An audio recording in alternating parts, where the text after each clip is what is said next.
The Extra Point with Ryan Justice is brought to you by The Phone Medic. For the best in cell phone or tablet repairs, The Phone Medic is the only choice for you.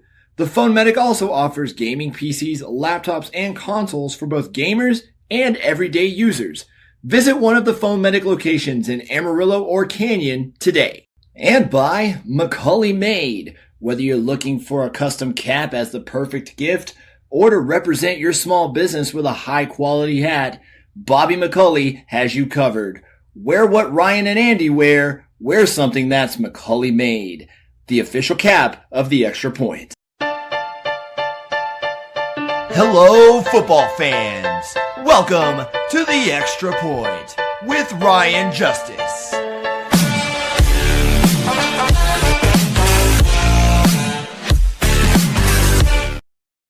The stage is set and the big game has the two teams vying for a Super Bowl title. Super Bowl 60 will be between the New England Patriots and the Seattle Seahawks.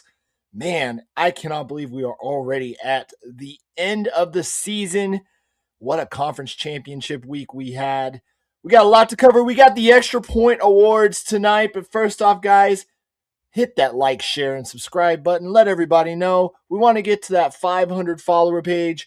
500 followers on the Facebook page. We want to get to 200 on the YouTube channel. And we also want to get to 50 on the Twitch. We're close, very close on the Twitch and the YouTube channel, guys. So very much want to get there. Be sure to like, share, and subscribe. And go visit our sponsors as well for the Extra Point. But the Super Bowl is set. And once again, joining me, the one and only Tyler Anderson. Tyler, welcome back to the Extra Point, sir. I just keep on coming back for more, and I keep on enjoying it too. So always a pleasure to join. I'm happy. Ryan. I'm glad, man. I'm glad. Why don't you go ahead and hit where you got Press Pass Sports, you got your Press Pass Sports, I got the Unfiltered podcast. We just launched a new podcast on the Unfiltered channel on YouTube called Crash Out Connoisseurs, where me and a crazy Canadian by the name of CJ Holiday, we explore internet culture and the clowns that populate it. So there you go, man. There you go. Go for it. So go check. I have a broad stretch of like subject matter I talk about. Man, go check it all out. Go check Press Pass Sports and the Unfiltered podcast with Tyler Anderson. Something you guys can go check out as we enter into the off season. So let's go ahead and get to hot topics. And man, the coaching carousel. This has been one of the craziest coaching cycles that I can remember. 10 spots eventually opened up some big ones. We were down to 2. We had more head coaches hired in the NFL, and some of them surprising. We'll go through them real quick. You had Joe Brady being promoted from offensive coordinator to head coach of the Buffalo Bills. Today you had Todd Monken hired as the head coach of the Cleveland Browns. Mike McCarthy with the Pittsburgh Steelers. That's an interesting one right there. I'm missing one. I know I'm missing one. But, I mean, some big hires in the NFL. Which one, kind of caught your eye? Oh, Jesse Minter with the Ravens. Jesse Minter with the Ravens, yeah. Which one caught your eye the most out of these head coach hires coming into this week? Can I say for the right reasons or the wrong reasons? Hey, bring all the reasons on this show. I'm more than happy to have all the reasons. Okay, all right. The one that sticks out to me the most is Mike McCarthy going to the Pittsburgh Steelers. Why? Because it's a bunt single of a hire by the Rooney Circle. It's kind of weird to say. Okay, since the merger, Chuck Noll, Bill Cowher, Mike Tomlin, Mike McCarthy. Yeah, that somebody sticks out like a sore thumb. I mean, it's like you said, it's a net neutral. Like it didn't move the needle anywhere. There is so much on this team that needs to be addressed. It's not like McCarthy's going into the way he had with the Dallas Cowboys, where you've got the quarterback and the receiver and the running back, and I believe at the time you had a decent defense, and you've got almost I don't want to say a ready-made team for you, but you had a team that was very well set up. This again, there's a lot of holes on this Steelers team that need to be addressed. There's a lot of things that need to happen. There's a lot of aging pieces, for lack of better words, that need to be addressed. There's a lot of expensive guys on this team that need to be addressed. I think McCarthy might bring a better culture than what Mike Tomlin had. I know that's kind of a shock to some people, but if you look over Mike Tomlin's career, I mean, what you had all the drama with Ben Roethlisberger, Le'Veon Bell, Antonio Brown, George Pickens, DK Metcalf, just more recently, you name it. And there always seemed to be drama surrounding the Steelers, even though that they were successful. And I think McCarthy might tamp down on that a little bit. But as far as like bringing a team to the next level, bringing a storied team like the Pittsburgh Steelers back to being a consistent powerhouse in the AFC, I don't see this being the hire. And again, it is different from the Steelers because if I believe correctly, like Bill Cowher, when he got hired, was a young, up-and-coming assistant coordinator that, could be poised to have a long career somewhere. Mike Tomlin, when he came into the Steelers, very young, very promising, was talked about in a lot of coaching circles. And this was the first and only head coaching job that he had. This is a complete left turn from the way the Steelers have operated for decades. In an established coach, a Super Bowl winning coach, mind you, but an established coach that is on his third stop. Right. It makes you think that the Steelers are going to win 11 to 12 games a year and then falter like in the playoffs, like McCarthy's runs with the Cowboys. But do you feel like it's kind of a play to kind of keep Aaron Rodgers around?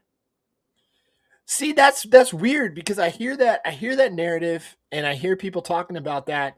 And one thing that sticks out to me back when they were with the Packers, which was Aaron Rodgers changing 3 straight play calls of Mike McCarthy's during a game, and just the power struggle those two had when it came to play calling and running the offense. And I mean, granted, they won a Super Bowl together, but I don't think something like that goes away. I know McCarthy has said he's talked to Rodgers since then, but Aaron Rodgers was the reason Mike McCarthy got fired in Green Bay. Let's call a spade here. Yeah. I don't, and if I'm the Steelers, why do I want to run it back with Aaron Rodgers? Like, why would I want to do that?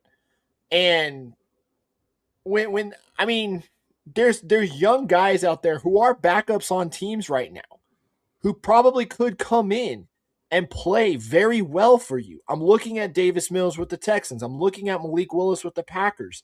Guys like that who could come in, play well for you.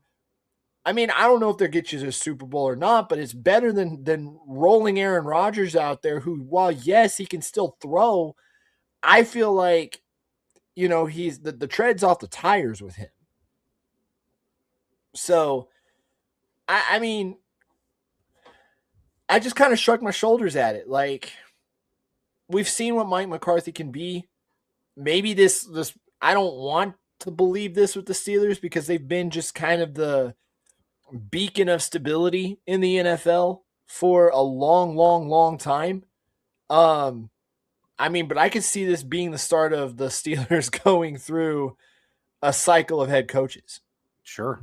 So the other one too, Joe Brady to the Bills, and I know some people kind of turn their noses up at it because it's like, okay, you're not really changing much.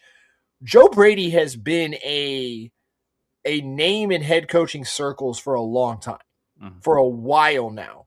And the offense wasn't really the problem in Buffalo. I mean, granted, you needed to get Josh Allen some more pass catchers. You needed to get some more pieces around Josh Allen. But Joe Brady's play calling saved the Bills from from Josh Allen being a turnover machine and actually allowed them to run the ball. If there wasn't Joe Brady there, James Cook wouldn't have won the rushing title this year. So the defense needs to be fixed. And I think with an offensive-minded head coach, you get the right defensive coordinator in there and the right pieces around that. The Bills can end up being really scary again next year. Oh, sure. It's just they got to figure out their defense. That's the big thing. That's the big thing. But maybe Joe Brady knows a really good, young, hungry, defensive coordinator that can really turn things around. Or so they bring in an established guy. They could. Joe Brady focuses on the offense, and you let the defense kind of do their own thing. Like that's what I think is probably the best course of action when you have a defensive head coach like Sean McDermott. Very rarely do you see those guys grab the offensive coordinator that can really just take care of that side of the ball. I mean, I'm watching it with D'Amico Ryans right now with the Texans, but a lot of defensive coordinators had that, or defensive head coaches have had that problem. Yeah. But we get to the other one, and this is, we'll touch more on this later. Todd Monken to the Cleveland Browns job, because who else is going to take that job, really? Oh. He volunteered his tribute. Yeah. He could take some lumps with Cleveland. Who knows? This one is a mystery wrapped up in enigma, wrapped up in another mystery. You never know. I guess he's like, okay, all right, maybe the Browns have given me an offer I can't refuse, and I guess I'm going to take it. We'll see what happens. Well, and the thing is if he didn't get the head coaching job, he was going to follow Harbaugh to New York and be the offensive coordinator up there. I'm intrigued by this, and I think it honestly could end up being a dark horse. I know they pissed off Jim Schwartz because he was visibly, the reports are like he was visibly upset when learning he didn't get the head coaching job. But I mean, you had a top 5 defense and a very promising young rookie running back. Mm-hmm. And on top of that, like Lamar Jackson developed really well under Todd Monken. His passing game developed very well under Todd Monken. And I mean, you've got some young quarterbacks over there with like Dylan Gabriel, of course, Shedeur Sanders. I mean, Watson's still there, and he's reportedly going to be in the mix next year. Mm-hmm. I mean, we'll see what Monken thinks of that, but he's reportedly going to be in the mix. And Monken, again, like I said, Lamar Jackson won an MVP in Monken's first year. Mm-hmm. So how's it going, Hunter? I think a really interesting hire has to go to the Ravens. Jesse Minter. That could be something we can look back at this time next year and be like, the Ravens did okay. I think he's going to help fix the defense. And that's what Baltimore's identity always has been the defense. I get that, but I think you got to have somebody very special to work with Lamar. Mm-hmm. Like you got to bring in somebody who knows how to utilize Lamar Jackson the way that he needs to be utilized with his legs and his ability to throw the ball, and can kind of keep the improvement that he's had throwing the ball there. But they got to nail the head coaching hire or the offensive coordinator hire, I think. And I got to go through and do some digging on the names that are there, because there's some guys out there that can end up being really good offensive coordinators for him. Mm-hmm. But that's going to be intriguing, because that's a ready-made team pretty much. And Minter coming in, the defense is going to get better. You got Roquan Smith there. I mean, Kyle Hamilton, was it Matabike? Like, there's a lot of guys on that defensive side of the ball that are really going to be intriguing for a guy like Jesse Minter. Yeah.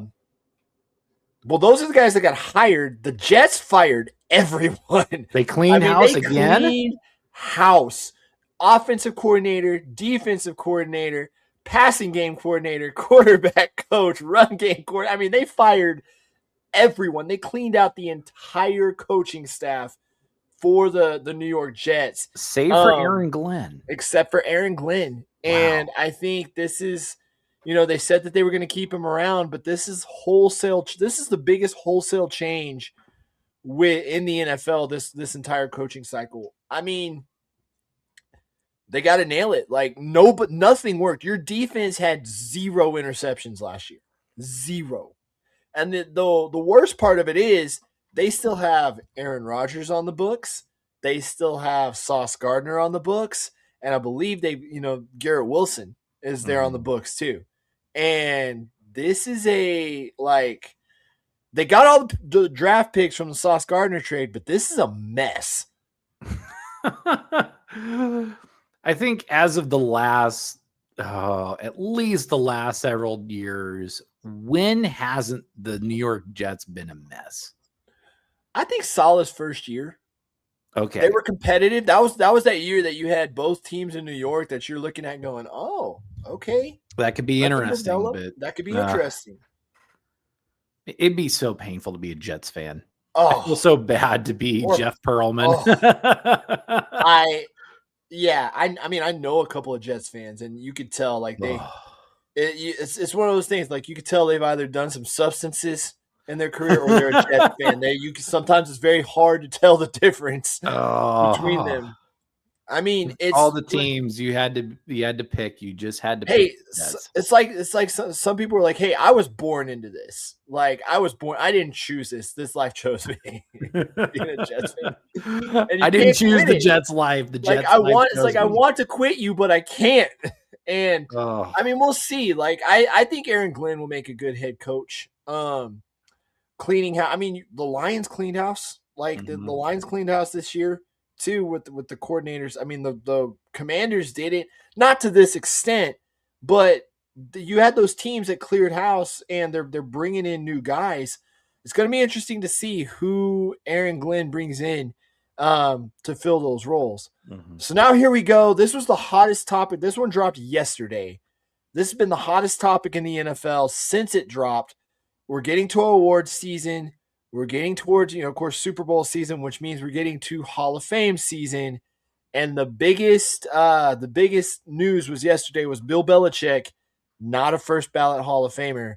And that sent the NFL media world on fire.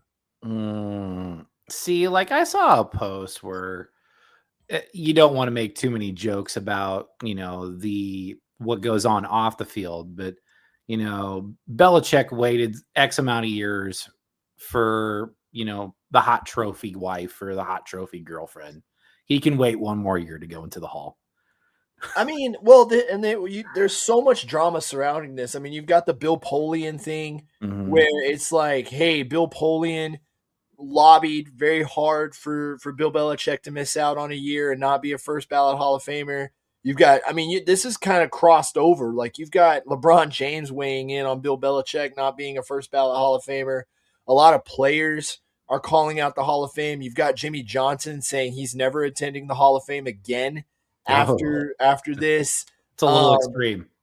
Yeah, and I know some people were comparing, like Don Shula was a first ballot Hall of Famer. Tom Landry was. I mean, the argument I would have over against Don Shula was Don Shula had a perfect season. And to this day, he still has a perfect season. I'm of the opinion, Belichick should be a first ballot Hall of Famer.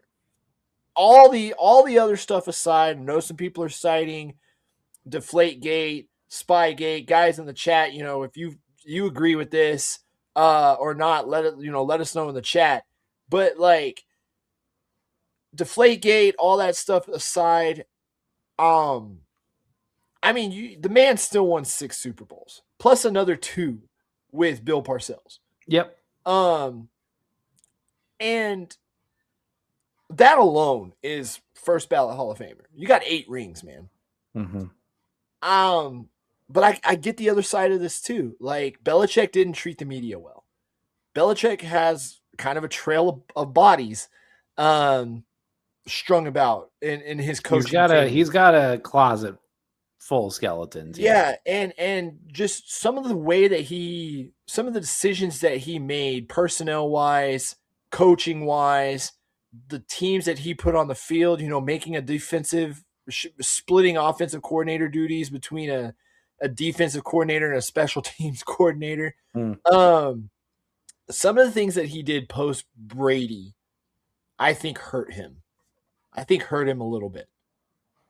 Because sometimes it's, you know, and this is like true across all of sports. It's not what have you done for me overall. It's what have you done for me lately. Yeah, I mean, and then of course you look at just the mess UNC was this year. Mm-hmm. Like I think he should be, but I could see the other side of it. Now, Bill Polian being petty, that's a whole different can of beans. Yeah. Like Bill Polian and what the rule changes he advocated for were just a mess. And a lot of people are going after Bill Polian, and he didn't help himself in his defense either, saying, "Oh, I don't remember who I voted for." Yeah, you do. You just you don't want to say that you were one of the guys that helped keep him out of the Hall of Fame. That'll do it for Hot Topics. Let's get into the game reactions. We had the conference championships this week, and I'm Tyler. I'll give you a minute on this one. This was a mess. Boy, the Broncos and the Patriots. It got as ugly as the weather did. That's the best way I can put it. You know, I felt like the most pivotal part of the game was when the Broncos were up 7-0, had the ball, driving down the field. They were within field goal range. 4th and 1. They decide to go for it. And Sean Payton, he's had a history of, you know, kind of rolling the dice and seeing what happens. So at the time, I was like, okay, you know, maybe what they'll do is they'll convert the 4th down. They'll be up 2 scores. No problem. But Troy Wingo, I believe, said it best. Always take the points. A lot of people will say, take the points. And boy, howdy did like not taking the points really come out and bite the Broncos.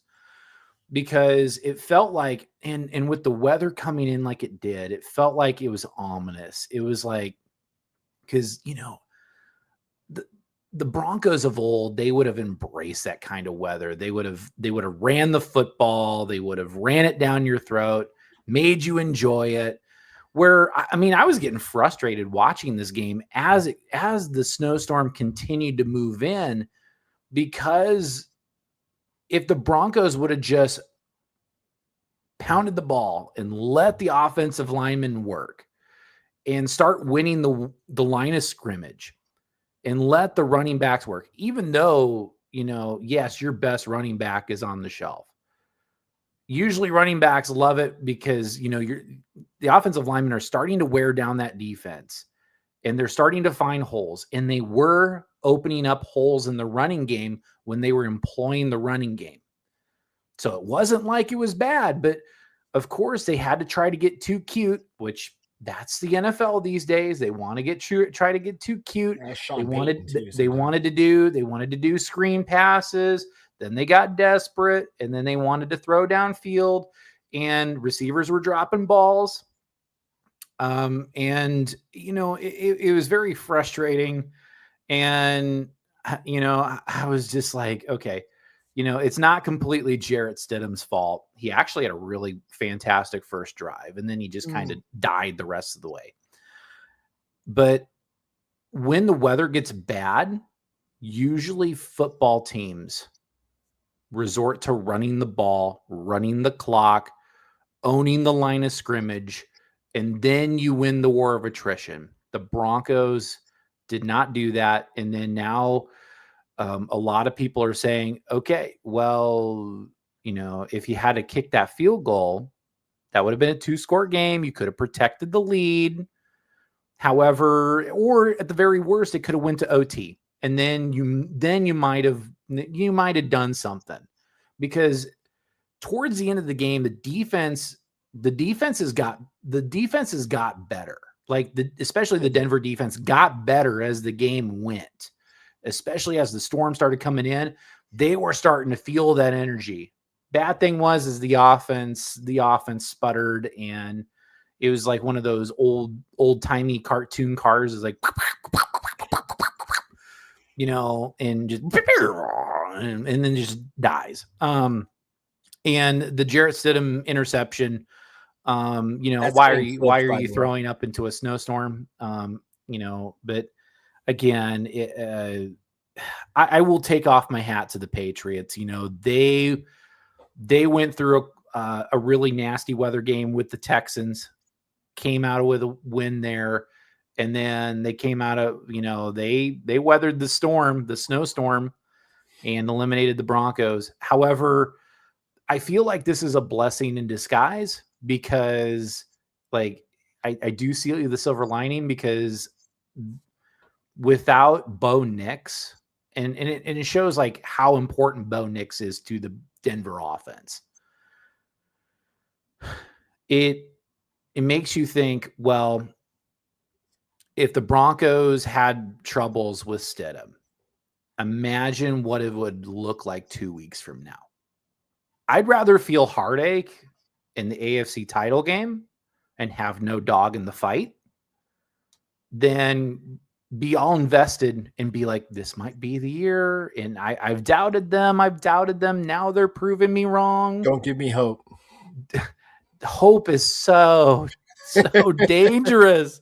I mean, you experienced it a couple weeks ago with, the Texans just ousting the Steelers. And then the following week, it's pain, but I get it. The key thing here for this is I'm looking at the stats. The big difference here is Drake made 10 carries, 65 yards. Yeah, Drake may carried the day with his legs. Yeah, and I think that made all the difference in the world. Because the Patriots did what they did to the Texans, which was they absolutely shut down the run. There was, I don't even think that with J.K. Dobbins in there. I mean, they may have been a little more physical with the run game with Dobbins in there, but the Patriots, like they did to the Texans the week before, they shut down the run, and Drake May being able to get it done with his legs was the difference. Stidham wasn't going to do it with his legs. Stidham wasn't getting away from that pass rush. No. Stidham wasn't getting away from the defenders. He wasn't moving the pocket a whole lot. I mean, he had that first drive opened up, and I went, okay, well, man, we have a game like this. I feel bad because I track the weather and stuff usually around this time of year, especially what we had coming in to Texas. I was keeping an eye on. I should have known what was coming into Denver, but I feel like, with that, I was sitting there going, okay, man, like Stidham might do this. Like they got it going. And then once that started rolling in and you started seeing RJ Harvey just keep getting stuffed. I mean, 13 carries, 37 yards, less than 3 yards a carry. And you just watch Drake May make play after play after play with his legs. You knew that was going to be it. The Patriots didn't need to score anymore. I mean, the weather, yeah, it did have an impact with Will Lutz, but if you had to get it down to a kicking game, in that weather, then you weren't doing it right. Sean Payton on that 4th and 1, he said he doesn't regret going for it. He regrets his play call, which I get that. But this 4th down thing has been kind of the story through the playoffs, and that's what sunk teams. Some of these teams and just the dumb stuff that they have done on 4th down going throughout this playoffs they're sitting home now watching the Super Bowl instead of actually getting ready for it. Take the points. Yeah, take the points. And that's one thing I think that helped the Texans a lot was they took the points. I mean, you had the Steelers going for it and the Texans stuffing them. With these defenses the Bills too, in certain instances, with these defenses that have been in the playoffs, especially on the AFC side, take the points because a lot of times those offenses, they aren't getting it done, especially in like the Texans case. And here's the thing, people want to, tout Drake May, and he had a great regular season. He's had an awful playoffs. Yeah. He's had a terrible He's been very human this postseason. Yes. And that offensive line, those two rookies got really exposed. Will Campbell has been a liability on that offensive line since last week. I mean, you watched him. Drake May had a bunch of turnovers. Well, he had 5 fumbles. 4 fumbles in that game against the Texans. And I mean, the only thing was he was able to turn the Texans. Well, he wasn't, but he was when they got the ball offensively, he was able to turn it into touchdowns. And I think him making plays with his legs was all the difference. But if you got to get Drake May back there, sitting back there with a pass rush coming after him, you're going to get him, and he does not take care of the ball at all. So I mean, the weather, I don't know if the weather would have been a factor or not, if the Broncos would have won or not, because I feel like Drake May, again, weather aside, he still would have made more plays with his legs than Jarrett Stidham did. And that turned out to be the biggest difference in this game. And it also kind of leans back into what would have happened if Bo Nix was not injured. That's the biggest question to me too. Because Bo Nix has football speed. He can make plays happen with his legs and play. I mean, not to sell Jarrett Stidham short, but that there's a reason why Bo Nix is the starter. And I do a starter. Yeah, and has been the starter since the beginning of his rookie year. It is, I think another point I kind of wanted to make note of is it cost Joe Lombardi his job as OC. Too, yeah. And because Denver, while they made plays when they needed to, they were very low as far as like the hierarchy of like the offensive capabilities. They were on the low end of the shtick. It was the defense that really carried the day. And also another huge pivotal point was the forward pass from Stidham. Now I don't that was big. I don't really, blame referees. You want to get the right call. The game moves so fast because it's not, these aren't Pee-wee football players running around where you can easily keep tabs on where they're at. The game moves boom, boom, boom. It's lightning fast. And to where like when they initially ruled intentional grounding, I was just like, okay, all right, we can live with a bad penalty and boot it away. Like, we'll play the field position game. But when they switched it, I was like, well, here we go. Like, in Denver just couldn't, just with such a short field to operate with and to defend with, like they I mean, you knew that the Patriots were going to score, and the Patriots did enough to get past Denver. So, I mean, we'll see. I mean, he's not kidding about fast, man. I've been on that sideline before, and if you think it's fast on TV, it is even faster. It is fast. Yeah, I mean, there's a reason why like NFL Films is like the best of the best at what they do, because that game, it moves fast. So moving on to the other game, the NFC side, Seahawks Rams, and this was every bit the slugfest that I thought it was going to be. This made the case for me that I was like, yeah, the Seahawks, absolutely the best team in the NFL right now.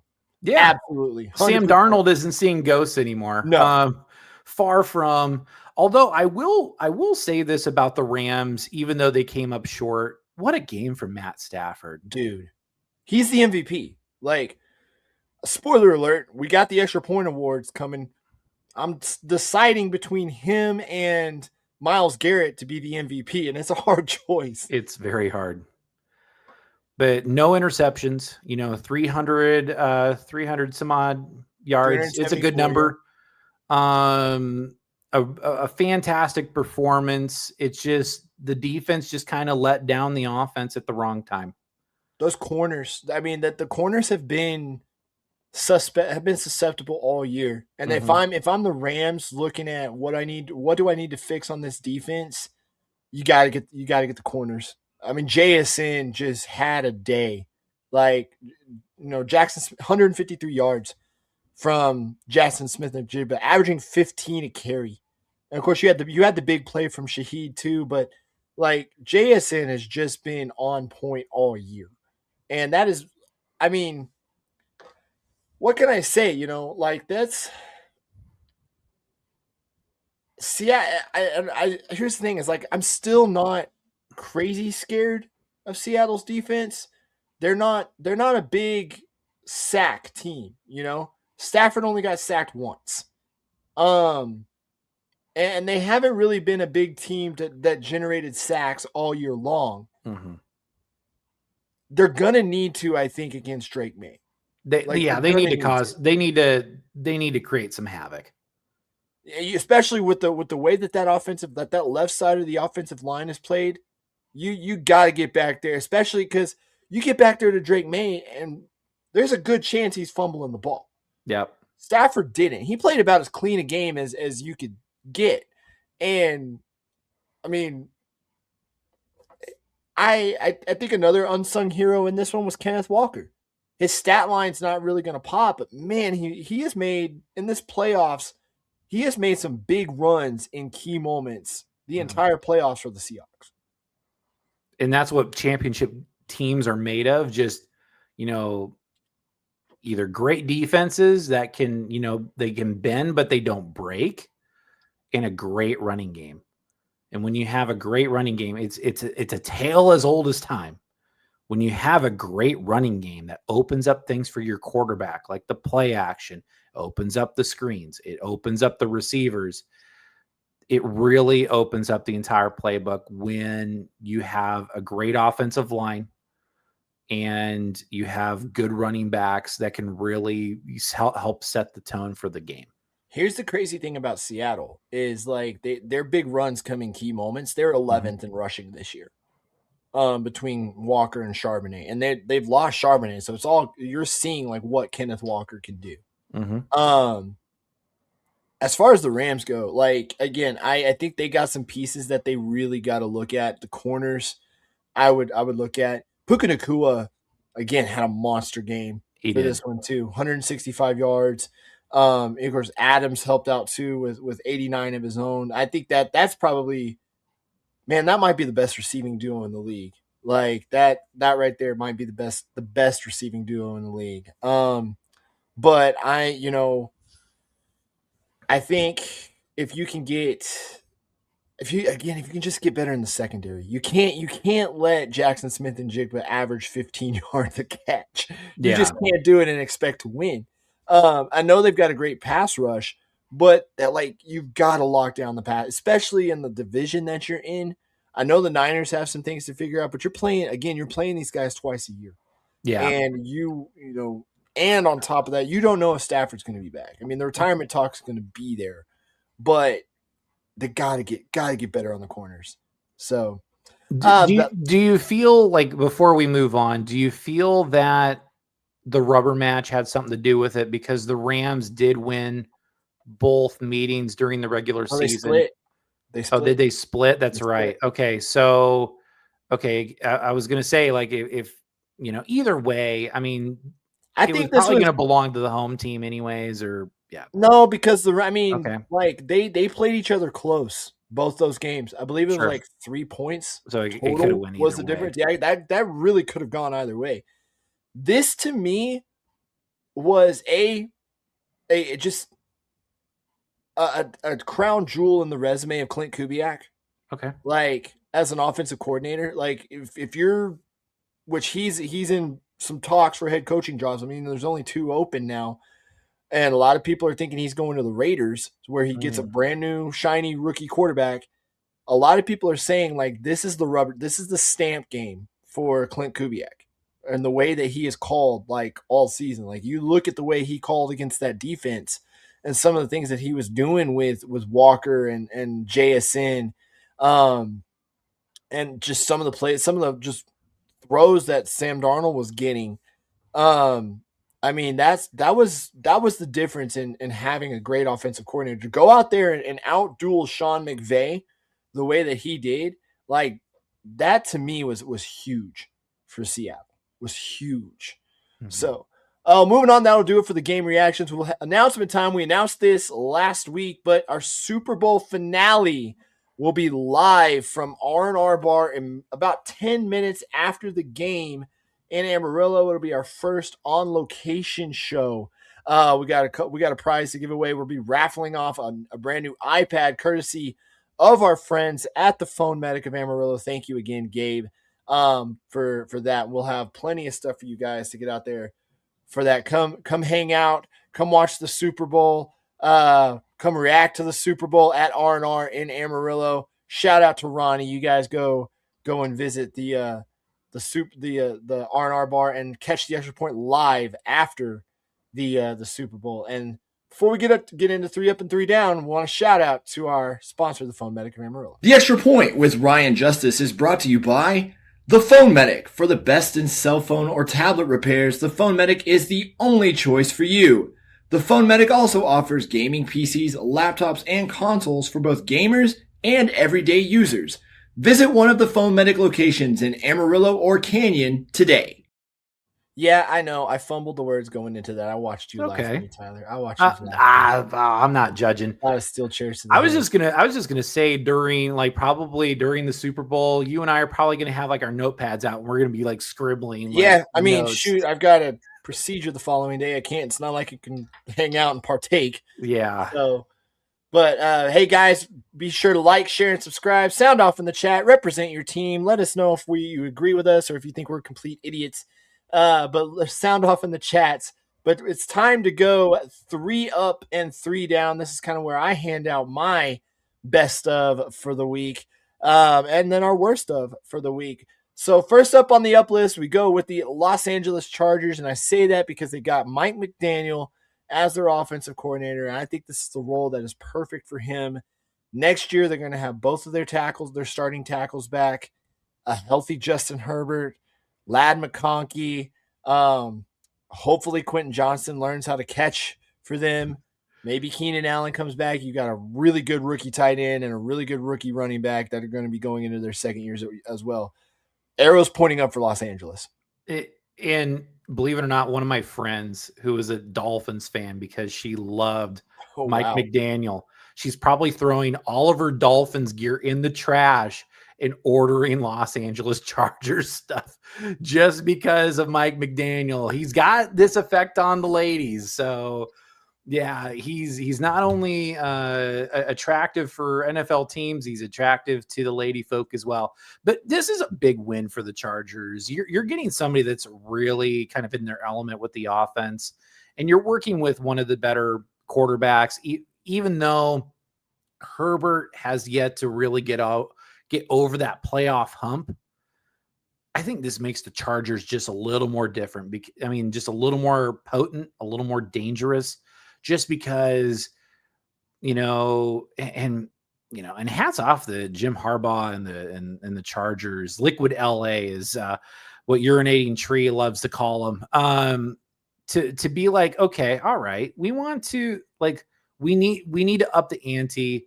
I think the biggest obstacle for the Chargers, though, is they just got to stay healthy. If they can stay healthy, and I understand that the NFL season, it's a marathon, it's not a sprint, that should the Chargers stay healthy, we could be talking about them easily contending for the AFC with the AFC West. Jeez Louise, my geography is a little off, and I'm a Denver fan. I should know this, but now it's kind of it's a 3 horse race for the AFC West, and it makes it even more wild, makes it even more fun.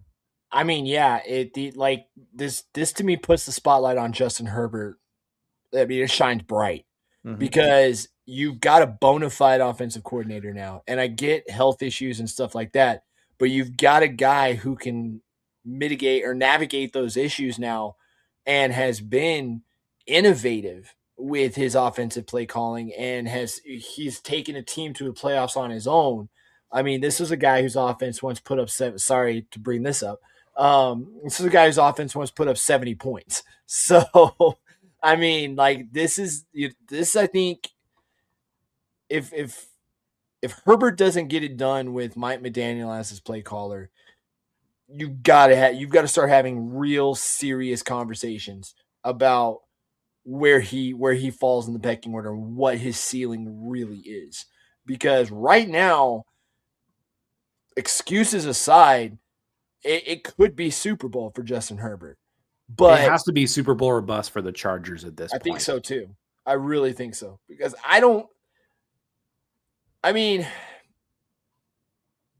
wouldn't put it past Jim Harbaugh to be like, we can't get it done with this guy. I wouldn't put it past him. The other thing they got to figure out too is how that defense is going to handle not having their defensive coordinator. Mm-hmm. Like they got to figure that out too. Next up on the up list, we go with Kirk Cousins. Not for his play on the field. He was pretty good with CBS. Oh yeah, he was natural. I think if he retired, that he's got a job for him. It's now that Matt Ryan's not there anymore. Kirk Cousins, welcome to see the NFL on CBS, my friend. And I, say what you will about the team of Jim Nantz and Tony Romo. I think they're I think they're good. They were bad. They have their moments where they lay some eggs. After that divisional game, Romo's painful, man. Or the Jacksonville game. Sure. Romo's painful, dude.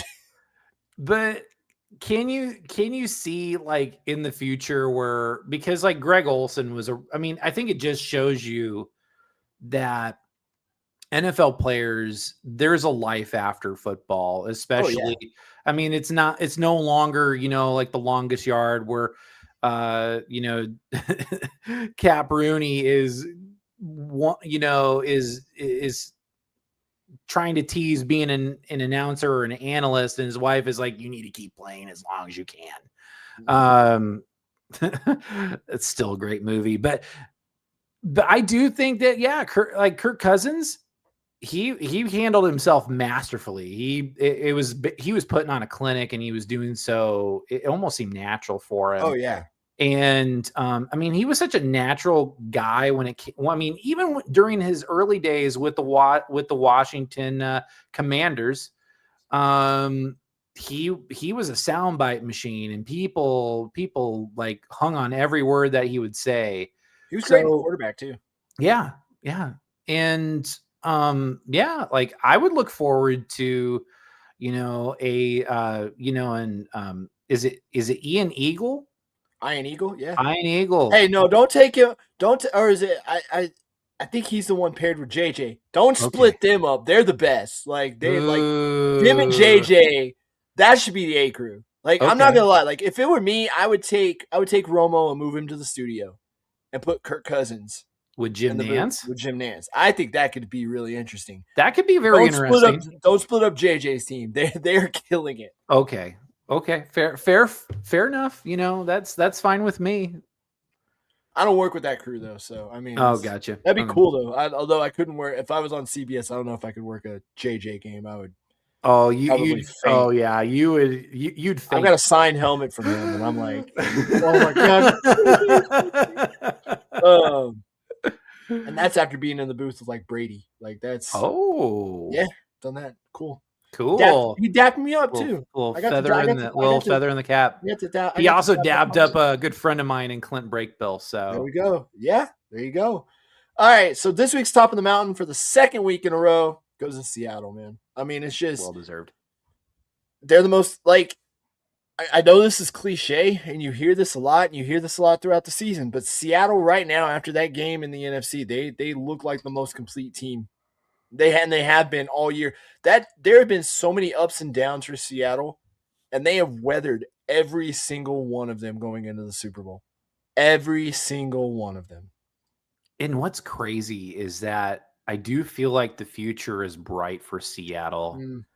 If Sam Darnold can continue what he's doing, because he had essentially a career renaissance last year with Minnesota, and it feels like he's taken the next step forward, which, going back on the LA Chargers, that's what they're wanting out of Justin Herbert, is to take the next step. Sam Darnold is actually the first quarterback out of his draft class to make it to saw that today. the final game of the season. And I'm curious to see how he does. I'm curious to see how he does, not only in February 8th, but going forward. I I can't see him no longer as like a Brad Johnson or a Trent Dilfer. No, he's a difference maker. He is a guy that if you really need him to make a play, he'll step up and he'll do it. And there's no ghost to hinder him this time. And one of the things that's been a little interesting to me, I mean, he's not. I'm looking at it like he's top 5 passing, and I didn't really hear sneaky top 5. I didn't. What I guess what kind of gets to me is like I didn't see him in the MVP finalist conversation. Yeah, I did. I mean, like, and he should have been. He played like it. I mean, you have to argue the Seattle Seahawks would not be in the Super Bowl without Sam Darnold. Like, It's not a hey, he managed the game. Like, no, Sam Darnold had some games where he took over, and he was the difference in that game. He was the difference in the game on Sunday. Right. With a lesser quarterback, Seattle will not be in Santa Clara. They're not doing this with Geno Smith. Absolutely not. No. Not doing this with Geno Smith. So we've gone 3 up. Now it's time to go 3 down. First up on the down list, Patriots fans. Temper yourselves, guys. Temper yourself, Patriots. Good Lord. You're acting like you're back. You're not. You got there because other teams tripped over themselves more than Drake May tripped over himself this postseason. Rightfully so. He's in the MVP conversation for what he did in the regular season, but come on. You can't be happy with I tried to be a good sport on X. I won't. I was like, okay, yeah, Denver kind of did it to themselves. And I congratulated the Patriots, the New England Patriots for making it. But yeah, Patriots fans, you guys are stupid spoiled. Yes, you had Tom Brady for 20 years.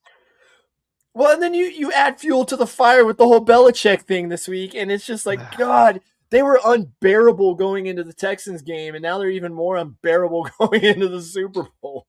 I mean, I don't know. Like, it's very, like, I was getting to the point where I was just like, I was ready to just say, okay, all right, this is the worst timeline conceived, because the New England Patriots have been dominant the last 20 years. And then we might be looking at another Patriot run. And I am so tired of New England being in the Super Bowl almost every year. I was thinking the last few years, I was like, man, we're going to see Kansas City in the Super Bowl just about every year, aren't we? As a Broncos fan, now granted, Chiefs fans are starting to get a little obnoxious. No, they've been there. They've been there. They've been there. They got the first 2. And then after Mahomes, during the meat of that run, Chiefs fans got there, dude. They got there. Like, I had some Chiefs fans, some friends who were Chiefs fans. I was like, man, really? Like, I liked Patrick Mahomes, and I was like, man, but Chiefs fans, ugh. I was like, yes, I'm 24-0. I get it. Yes. And in Texas, people like Mahomes because he's a Texas kid. I can't, though. That's the part that makes me mad. It's like, I'm a Tech fan, but I can't like Mahomes because Chiefs fans and his brother and his wife, they've just made this so unbearable. I am very fortunate that his wife is kind of like toned it down the last few years, though, because Brittany was annoying at one point. Dude, she was bad. No one hates him more than my son, though. Like, my son is about as anti-Patrick Mahomes as he can. Oh my God, he hates Patrick Mahomes so Anywho, this isn't a Patrick Mahomes discussion, but no. Patriots fans, just tone it down a little bit. Like, okay, if you get this one, fine. I will say this right now, it's not the start of another dynasty. Okay. You got issues to fix. There's some big, and Vrabel's not Belichick. Like, you got some issues to fix. But I caught myself saying that to myself when, Brady's first Super Bowl run, which was bolstered by, a legendary defense at this point. I'm like, oh man, the Patriots barely beat the Rams. The Rams will be back. That was or like greatest show on turf, though. Like that, or the end of greatest show on turf. It was end of greatest show on turf, even though they kind of limped on for a few more years. And then when the Panthers came up, I was like, oh man, the Panthers, they're gonna get, they're gonna be back. But I don't know. I mean, we're living in the worst timeline. My thing with this though is like there's so much better competition in the AFC right now than I think. Like, yes, Patrick Mahomes is not in the Super Bowl this year. You always gotta look. You always gotta look over your shoulder for him. Always gotta look over your shoulder for Josh Allen, Lamar Jackson. I mean, this was a weird for any team that wanted to be an up. That's why I'm so mad that the Texans didn't do it, because this could have been their year. This could have been the clearest path that they had without any of those guys in it. And like I mean, there's still some things you really got to fix with Drake May. But Patriots fans, watching you guys, tone it down a little bit. Next up on the down list, and I had this before they hired a head coach because I wanted to talk about it. Cleveland Browns. Yes, you got Todd Monken, and let's face it, that's probably the best of a bad situation. But did you see the list of all the guys who were just pulling themselves out of consideration for the Browns job? I mean, Mike McDaniel did it. Jesse Minter did it. Just a list of guys who they had interviewed had done it. And the guy that wanted the one guy that wanted the job, they let him go. Mm-hmm. Like they hired somebody over him and they weren't going to keep him, and he pissed him off, who probably could have kept your defense in the top 5. Yeah. Cleveland, what's going on here, man? Is it just me, or is it a reflection on the Haslam family? Oh, it's totally ownership. A reflection on the Haslam family and the GM. What's crazy is the Haslam Haslam family. They do a great job with the Columbus Crew. They swooped in. They kept the Columbus crew of. They kept the Columbus Crew from moving down to Austin, Texas. They swooped in. They built a brand new stadium in Columbus. Columbus wins an MLS Cup. Now, are they going to be world beaters this year? Who knows with the Columbus Crew? But we're not talking about soccer. We're talking about football. But that success has not translated to Cleveland. But I mean, maybe just maybe. Now I'm thinking, is it something supernatural? Like, did some voodoo witch doctor down in Jamaica or down in Haiti, is a big Pittsburgh Steelers fan or, a Baltimore Ravens fan, and they put a curse on the Cleveland Browns because, factory of sadness, pain, suffering. You got to feel for the dog pound, man. They're the most loyal fans in the NFL, and you keep on kicking them in the face. I'm pretty grateful to Cleveland. Like, I'm not gonna lie, I'm pretty grateful to Cleveland. But no, like this was. I mean, it's just there's so much dysfunction, and then you hear like what the process was like. They're sending candidates home with homework. Like they had to do a questionnaire, write an essay, and do all this data. Like Mike McDaniel, like proven head coaches, you're making them do this. Like why? I've got a whole bunch of. You're making this hard on yourself. Yeah, like you're making this harder than it seems, and it's not like it was an attractive job anyway. Like why are you scaring away top candidates? I don't get it. Why are you treating your fans like this? Exactly. Why? Yeah, and they've done it for years. Browns fans, like Jets fans, keep coming back for it. This week's Factory of Sadness, though, Minnesota goes to the Minnesota Vikings. They have got to be the height of pissed right now in Minnesota with watching Sam Darnold in the Super Bowl, knowing that could be them had they kept him. Knowing that very well could have been Sam Darnold. And they have more. I feel like they have more weapons than Seattle does right now too. They do, although the Vikings are the same level of.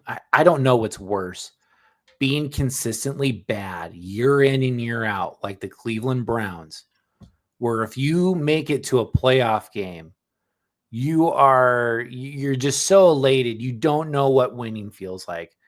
Or are you like somebody that gets so close, but yet so far year in and year out?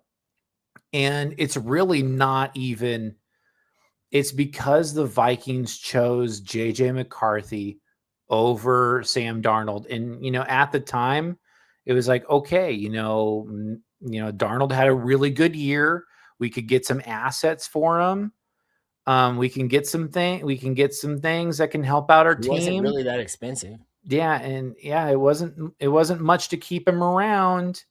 However, McCarthy, he struggled, man. And the backups were even worse. The Vikings still somehow ended up being 9-8. However, it's a game of what could have been. And Kevin O'Connell I still think he's one of the best head coaches in the league. It's just somebody must have put a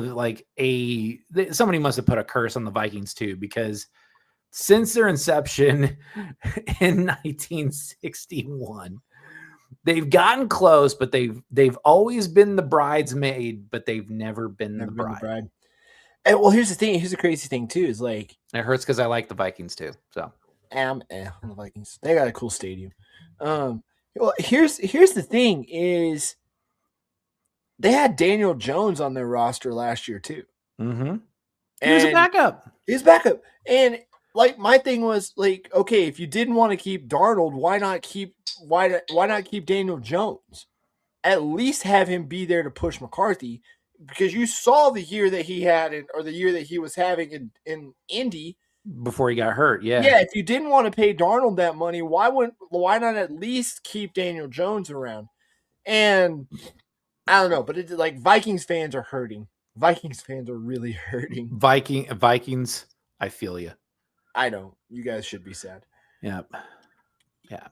That'll do it for 3 up or 3 down. Let's get into buy or sell, guys. We want to hear you guys sound off on buy or sell. So this one, a little bit of an off-season feel to this one. So this one's been going around for a little while. Buy or sell 18-game schedule, man. Buy or sell on this. One more week of football, one less week of preseason. It's that one's so tough. You know what? I'm going to sell that. I know there's, you can never satiate the appetite that, we Americans have for football, especially for professional football. I mean, look at all the podcasts that are out there, including the Extra Point. Ryan and I would not be here talking football if it wasn't for how awesome professional football can be. The other thing too is they're wanting every team to play an international game. Oh, okay. All right. So, I mean, I will sell this, but however, I do feel on the international stage, international games are okay. Yeah. Just maybe like four a year.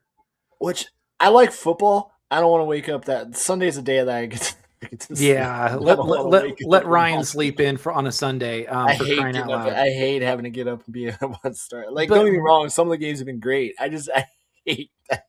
But with all the games in the United Kingdom, with all the games in Germany, with games in Brazil, Mexico City, why aren't you going to Japan?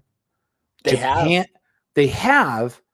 A long time ago, but they haven't been there in like 20 years. But that's like a 2:00 in the morning game for us. And I'm like, I swear, if the Texans go to Japan and I have to be up at 2 in the morning watching the Texans play football, I'm gonna be pissed. Like, I'm gonna be pissed and my wife's gonna be pissed because she has to hear me watching the game at 2 in the morning.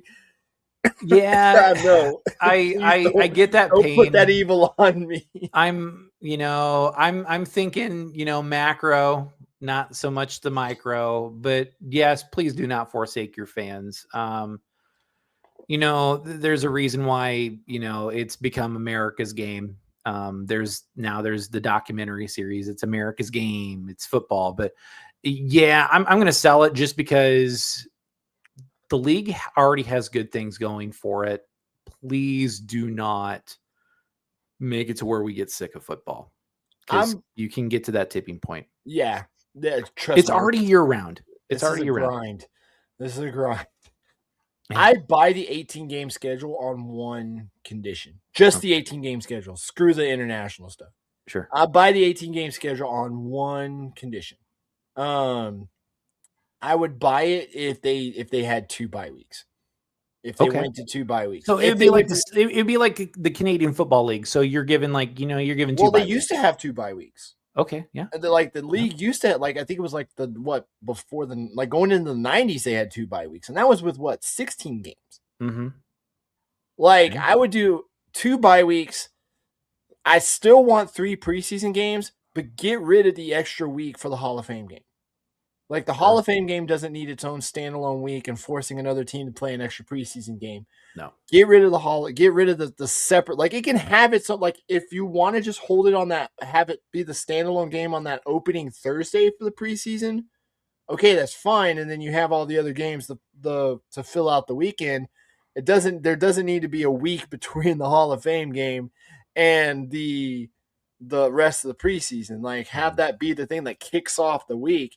Yeah. But 2 bye weeks, I think. And I think JJ Watt has said this too. It's if you're going to do 18 games, that has to be the starting point, is 2 bye weeks in the schedule for the teams, for guys to get rest and relax. Because that's a long schedule. That's pushing the Super Bowl into almost March. Yeah. That's one of my big critiques with even the Canadian Football League is that season, which begins in May. It stretches all the way to November. And as much as I keep tabs on the CFL, when you only have 8 teams playing a 20 game season, schedule, that is a long season, and you start losing quarterbacks. Some teams they just get nipped by the injury bug, and they're down to their third guy, and they're picking guys up off the street to go play for you. Yeah. And we're already at that point with the league as it is. So I mean, I'm kind of we have a good thing going. The only way I would take an 18 game schedule is if you do 2 preseason games, and then you run with, and you start it a week earlier. Starting a week earlier. Don't wait until Labor Day. Don't wait until after Labor Day, like a white dress. Because we're already going to have issues next year. There's already going to be problems next year because the Super Bowl is on Valentine's Day. Oh. There's some conversations that are going to have to be had. So there's some guys that are going to have to make some choices, and some very unhappy Valentines next year. Oh, man. I am going to get, especially if the guy's team is in the Super Bowl. That is going, I'm not going to lie. I would be elated if the Texans made the Super Bowl next year, but it would also be the most stressful thing in my life, because that would be. It's how do you appease the significant other while rooting for your team? Hard. That would be so hard. But yeah, I'd buy the 18-game schedule with a bye week and start it a week earlier. Sure. Next up on buy or sell, it's time to end the Pro Bowl. I'll take this one. Yes, buy. It's time to end the Pro Bowl. In fact, it's time to end all our All-Star games. They're pointless, man. They're just the guys don't compete in them anymore. It's become a spectacle. The Pro Bowl's a joke. It's Shitter Sanders getting into the Pro Bowl because everybody else declined it. I'd rather see my guy be an All-Pro than go to the Pro Bowl. Exactly. So I'm going to buy this one as well. I'm going to agree. The Pro Bowl has been irrelevant for well over 15 years. And now it's devolved into the Pro Bowl games where the marquee event is a flag football game. And, give the players some rest. I agree. I do feel like the All Pro, if you included like the Associated Press, if you included like, maybe voters from the NFLPA, maybe like, do a coalition of voters, to select the All Pros. I think that's the way to go. I mean, yeah, the Pro Bowl, like it just hasn't been the same. Like I still remember like the highlight where Sean Taylor smacks the crap out of the Buffalo Bills punter. That's still probably, that's probably the best Pro Bowl highlight there is. There is. And well, way back in the day, like it was like it used to be college all-stars against like the Super Bowl champion. Yeah. Yeah. And that would be murder today. That would be, I mean, excuse my French, but murder. Like you can't do that. Plus, in the days where nowadays, when you're looking at player safety and you're looking at player health and player longevity, one less game is fine. I think the other thing too, like as I was listening to some people talk about it today, I think when they did two things. They moved it out of Hawaii and they moved it to the week before the Super Bowl. So that way the guys who weren't in the Super Bowl couldn't play in it. That really killed it. Mm-hmm. But like I liked it being after the Super Bowl because it was a nice little send-off. Mm-hmm. Because it's not gonna lie, it's kind of sad when you start to see teams when you get to the end of the season and you're like, I'm not gonna get to see my team for another year, and then you start seeing them drop off you start seeing them and broadcasts and stuff drop off in the playoffs. Yeah, it's like, hey, this past weekend we lost CBS and Fox, we won't get to see that crew until next year, and then NBC, like, oh, we won't see them until August. And it's like it was always a cool little send off because you got to see the team, the guys that played in the Super Bowl, were able to be there. You still got to have a somewhat competitive game. The Aloha Stadium was always full for that game. They never had an attendance issue. The guys loved going to Hawaii, and everybody got paid. And I think that was just like it's time. And I mean they're having the same issues with the NBA All-Star. I think the NHL one nails it because they do it in that tournament between the countries. Yeah. Or that they're like, I don't even think they're doing it this year because of the Olympics. Right. But like, it's time. It doesn't mean what it used to. It's time to retire the All-Star games. And what's funny is really not really having anything to do with football. But when I was covering the Rapid City Rush hockey team last year, like the captain of the team, Ryan Wagner, was selected to go to the All-Star game. And I was like, hey, at least you were an All-Star. Ryan, such a great guy. I love Ryan Wagner. One of the kind of the coolest guys you could talk to. He was just like, I don't want to go. Yeah, I don't want to go to this All-Star game. It means nothing. Yeah, I mean, little extra bonus, but that does matter. I think the only one that really matters is the MLB All-Star game, and that's because baseball, I think. But it's lost its luster over. Yeah, it's still. I mean, like the home run derby is still fun to watch. Home run derby is still good, but you could do the home run derby by itself. Yeah, you could. Next up on buy or sell, AJ Brown will be traded this offseason. I'm going to buy it. Okay. I think it's done. Philly can't get an offensive coordinator. That's the other thing too. You can't give that offensive coordinator job away, and a lot of it has to do with AJ Brown. So I think Howie Roseman is going to see that and see, you just paid Jalen Hurts a crap ton of money, and what message is that going to send to the rest of the organization if he gets booted from Philly, like. So it's got to be AJ Brown because you've got other receivers there, and you've got you got Saquon Barkley, Devonta Smith, Dallas Goedert, and they could always draft a receiver. So I think AJ Brown is just more of a problem, has become more of a problem than a solution. And it's his second offensive coordinator now. that he's had a problem with going back to Kellen Moore last year. Mm-hmm. And I think he's been more of a problem than he is been a solution. So now it's a matter of what can you get for him? Yeah, I'll buy this as well. So I think the more interesting question is not so much will AJ Brown be traded? Of course he's going to be moved around for some, for some playmakers. I think the more interesting question is where is he going to land? Where is he going to go? Where will AJ Brown go? Who is in the running for the AJ Brown sweepstakes?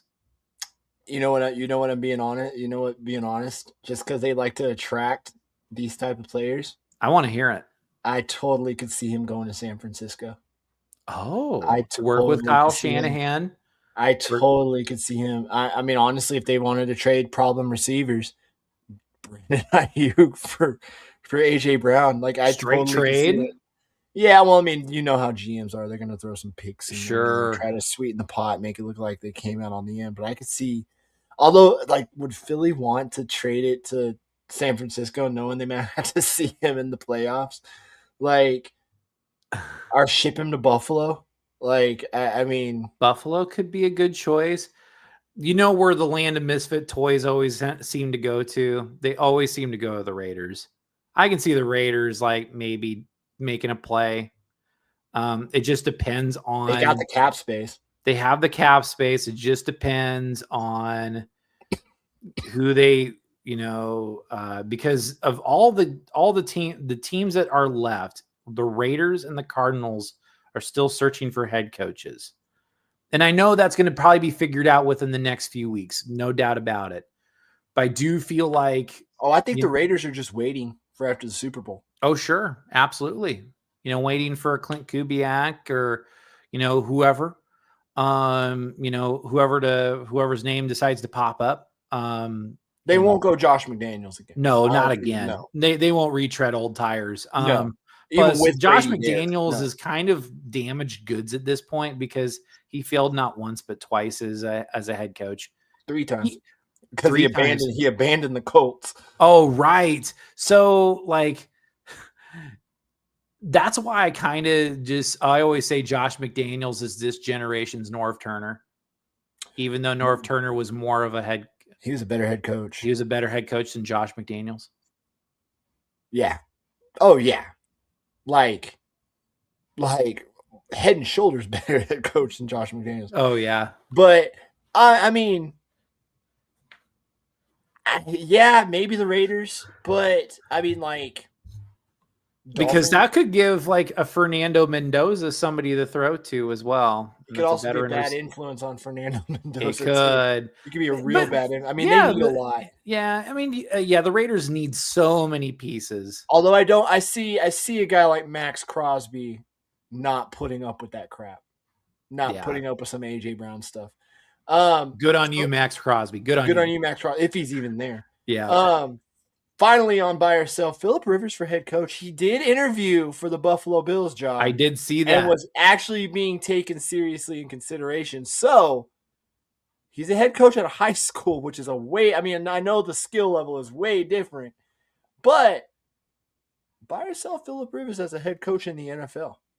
I'm going to go with a buy, but it's kind of a delayed buy. It's kind of like layaway. Because I think if Phillip Rivers, I mean, he has a kid that's coming up who's a phenom. Phillip Rivers' oldest son, I believe he's a quarterback, and he's like in college now, isn't he? I think so. But yeah, but I think Phillip Rivers, I think he's going to be a hot commodity. He's going to rise up the ranks. I do think that eventually, and it could be even as soon as, maybe a year down the road. Usually you want to give coaches time to kind of rise up the ranks a little bit, but I mean, look no further than Davis Webb. Davis Webb is being looked at. Josh McCown, only 3 years being in as a coach. And I mean, but I could see it. I could see it happening where I always thought Peyton Manning would make, Same. a great coach. And even a halfway decent general manager like John Elway was. Yeah. So like I can see it. I can definitely see it. It may Yeah. not be tomorrow, but I definitely think it's going to happen much more sooner than later. Yeah, I'll buy it. Although I think also because of the insurance and taking care of of course. Yeah. The rest of his kids. Yeah. Those kids are expensive. Yeah. I could see it. I could buy it, but I mean, I don't know how good of a head coach he would be. Especially because I think some teams would allow him to jump the line, because I don't think he's going to start off being an offensive coordinator or anything like that. Like they're going to put him, they're going to put him front and center, being a head coach, sell it to the team. Like, and don't get me wrong, some guys have kind of popped in to do that, but I think he'll be a head coach, but I don't know if it'll go well. Like, I don't know. I don't see him being a quality control quarterbacks coach in the NFL, where, taking a job some 25-year-old guy is working right now, trying to work his way up. I mean, that's the thing, is like, I don't even see him being an offensive coordinator. Like, I see him going straight to head coach, and I don't know how well that would go. Like, I don't know how well that would look. I mean, it's not like basketball. Larry Bird can just step off the court into a suit and be a head coach. Like, Larry Bird was somebody special, though. Yeah, he was. But yeah, I got him being I got him being a head coach. That'll do it for buy or sell. One last thing to go before we get out of here. We're gonna do the Extra Point Awards, and this week it's brought to you by Macaulay Made. And by Macaulay Made. Whether you're looking for a custom cap as the perfect gift, or to represent your small business with a high-quality hat, Bobby Macaulay has you covered. Wear what Ryan and Andy wear. Wear something that's Macaulay Made, the official cap of the Extra Point. Really want to get your Macaulay Made cap. We want to get to our benchmarks on the like, shares, and subscribes. So that way we could be so that way you can be one of the first to have an Extra Point cap. So here we are. No game this week. It is time for the Extra Point Awards. Did this last year, so this is kind of different awards that I've handed out. Okay. With the Extra Point. So first off, talked about him a lot this year, but the biggest addition goes to Sam Darnold in Seattle. I mean, clearly got him to the Super Bowl. I don't think there's been any bigger addition than Sam Darnold in Seattle. He made the Seahawks go from like a fringe playoff team to a Super Bowl contender overnight. Yeah. I mean, instantly as soon as he walked through the door. So I don't think there's been a bigger impact than Sam Darnold in Seattle. This year's biggest trade, last year was Stephon Diggs to the Texans. This year, the biggest trade goes to Micah Parsons to Green Bay. I said this was going to happen before the season, that this would be the smartest thing the Cowboys could do, was to trade Micah Parsons. But man, when that happened, it sent shockwaves across the league. It was a bombshell, and the Packers benefited when Parsons was on the field. Yes. If Parsons didn't get injured, Packers, it'd be a different story. It'd be a different story with the Packers. Much different story. The biggest decline this year goes to the Kansas City Chiefs, man. That was you saw from that first Chargers game in Brazil, something was not right with the Chiefs. Something was just not right with this team. They did not seem like they were in sync. They did not operate like the clean operation we had seen from the Kansas City Chiefs in prior years. I honestly think that the league caught up with the Chiefs. The league will eventually catch up with you. It'll eventually adapt to you. Now, we could say that, well, the Patriots were so good year in and year out for the last 20 years. However, the Patriots were able to adapt and do just enough while maintaining the main formula that the success was maintained. But even the best teams, like the Chiefs have been for the last 5 to 6 years, they're going to hit that wall, and they're going to go down a little bit. And they're going to, barely miss the playoffs, or in this year, they completely missed the playoffs. They were eliminated with several weeks to go. But do I see Kansas City going away for good? No. They'll be back. You brought up, hey, the league caught up to you. I think the craziest thing was that, like, the league, there were times where it looked like the league did catch up to the Chiefs and they adapted. And this year you didn't really see that. You didn't really see the Chiefs make that change and make that shift into something different, or, kind of adapt to the adaptations of them. You just really didn't see that. And I felt like, after I said this on the Super Bowl show last year, that was the game. That Super Bowl loss last year was the game where that showed nobody was scared of the Chiefs anymore. And I think that was another thing too, is they completely lost their aura. Like, nobody was scared to go to Arrowhead and play them. Nobody was scared of Patrick Mahomes. Nobody was afraid to go out and just punch the Chiefs in the mouth and show them that they're a tougher team than you. And it showed. The Chiefs retracted this year. Most improved, Caleb Williams in Chicago, new head coach Ben Johnson, and that resulted in Caleb Williams leading the league in passing this year. Caleb Williams, to me, biggest the biggest player, the biggest turnaround in from rookie season to this season. No, not leading the league. He was top. He was up there. He's top 10. Matt Stafford led the league in passing. Right. He was top 10. Yeah. So he led for the postseason. Yeah. So Ben Johnson was kind of what the doctor ordered for the Bears. Exactly. Now the Bears feel like, you know what? We can contend for a Super Bowl. We're just missing a few pieces. We have a quarterback and a offensively minded head coach that's going to bring out the best in Caleb Williams. I mean, if you want evidence of Caleb Williams being the most improved player in the league, look no further than the divisional round where he was scrambling. He throws up a pass and he finds a wide open tight end in the corner of the end zone. To me, that's still kind of the play, kind of a play of the year. Yeah, one of the plays, the top 3 plays of the year. But I think, Chicago, they're going to be scary. They're going to be scary, barring some sort of catastrophe. And I don't think there's going to be any catastrophes for Chicago. Well, we'll finish it off with this year's 2025 Factory of Sadness, and that award goes to the Las Vegas Raiders. Yeah. It was bad, man. And I mean, the Raiders were painful.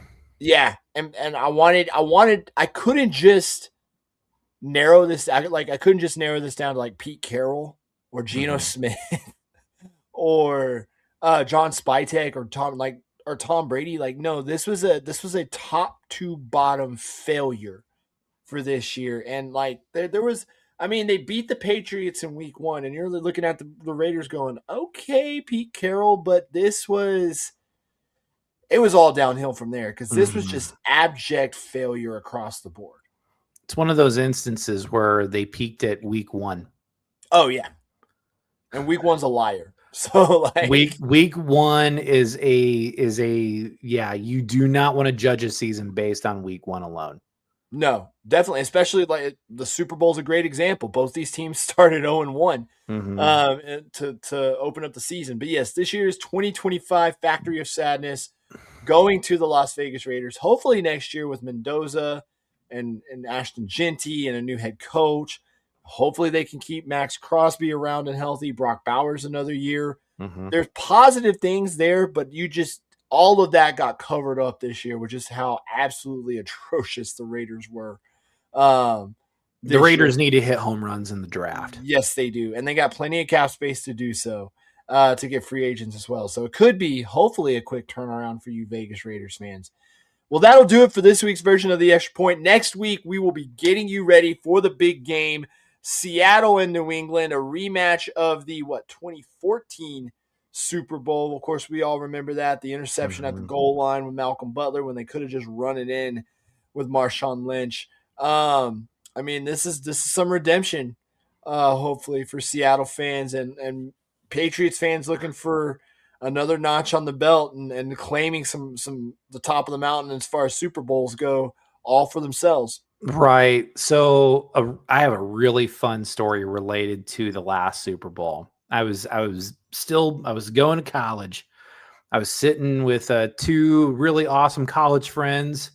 One's doing really well in Florida. So shout out to Trey. Shout out to Fonz. I don't know where you're at, Fonz, but I know that you're doing good because you're a good dude. We were sitting together watching the Super Bowl, watching it all go down. And instead of running Marshawn Lynch for an easy go-ahead touchdown,